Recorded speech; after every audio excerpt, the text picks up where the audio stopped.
Hey guys, I have another new tool to show you. This one I kind of like, but I could do without, so I wanted to introduce it anyways just because it's kind of an interesting option and it does work in some situations, but it doesn't work in every situation. So let's take a look at it. It's called the Tombow Mono Sanded Eraser. I think it has a number that's assigned to it. It's like, I don't remember, it's in the title. You'll be able to look at it in the title.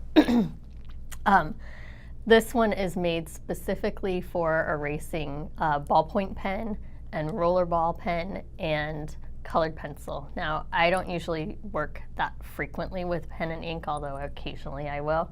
But I do work with colored pencil pretty frequently. So when one of my students found this, we were actually looking for the Tombow Mono Zero round eraser that's 2.3 millimeters. We were looking for that online and we discovered this one.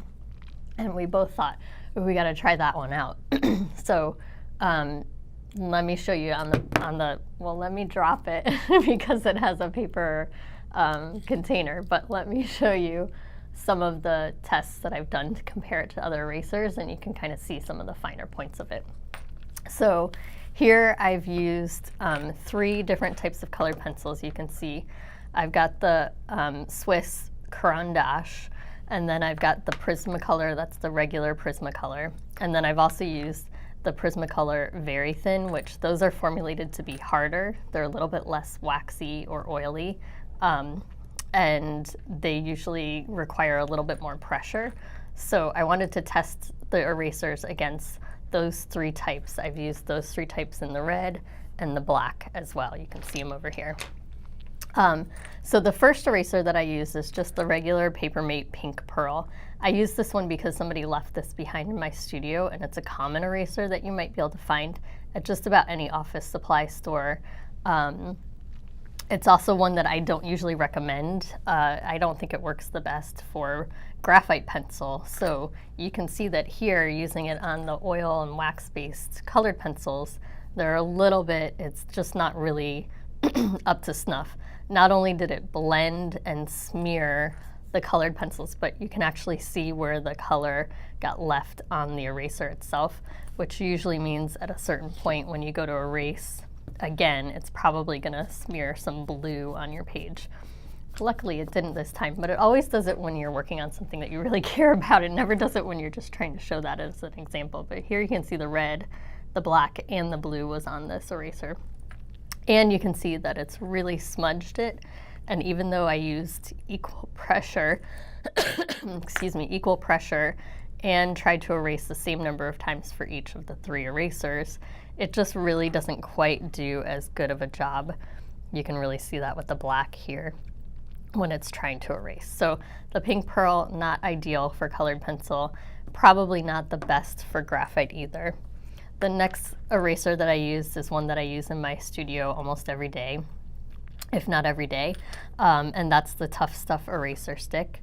You can see that this one did a much better job of cleaning up and less smearing on all of the different colors with all the different types of pencils. It still had a little bit of a challenge on the black and some of the red, but I felt like it did a better job on the blue. So sometimes it's color dependent. And then the last one I tried was the Mono Sanded Eraser. Oh, here it is. It's the 512A, in case you're looking for that. You can also follow a link and find that online. So this one I feel like did do an equal or better job of erasing as the Tough Stuff. You can see here, it's smeared a little bit, but it really does kind of clean it up. It's never going to make the paper go back to an exact white color. It's always going to be slightly colored and stained, but I felt like it did a good enough job. But this one is made with rubber latex and silica grit, so that's why it's supposed to erase better. And my concern about that was that the silica grit is actually going to change the texture of your paper, especially if you're using a thin sketchbook type paper like the Strathmore paper that I have here. So I wanted to do a little test here. I'm going to move my page up so that you can see it. So here I shaded with cross-hatching with one of the very thin Prismacolor pencils. So I went in one direction and then I went in another direction, and then I erased a large section here. You can actually see, I'll kind of outline it here. I erased this whole section, and then I wanted to cover it up with the same pencil again.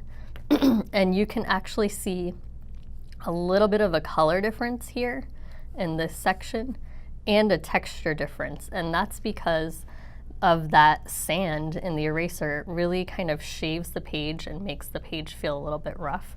You can actually see that a little bit in some of these. If you were here in the studio with me, you could feel the texture difference and you could see a little bit of a texture difference. And so when I did the same process here with the tough stuff, I erased this whole section, and then I recovered this section with the same Prismacolor pencil, and you can see that that blending looks better. So mixed reviews about the sanded eraser. I think that it can be really great for a couple of situations, like particularly if I've put colored pencil a little bit over the line. Like, let's look at it here. If I'm trying to shade within this line, and I maybe get just a hair over where I want to be, it's probably gonna work fairly well to bring that line back to the point that I want it to be. But it's not gonna work the best.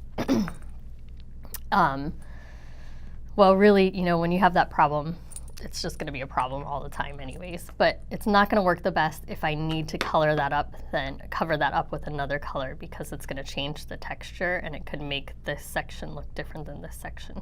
So I think it would be best if you just have one hairline mistake that kind of moves a little bit too far, or say you get a line that kind of crosses the edge and you need to clean that up.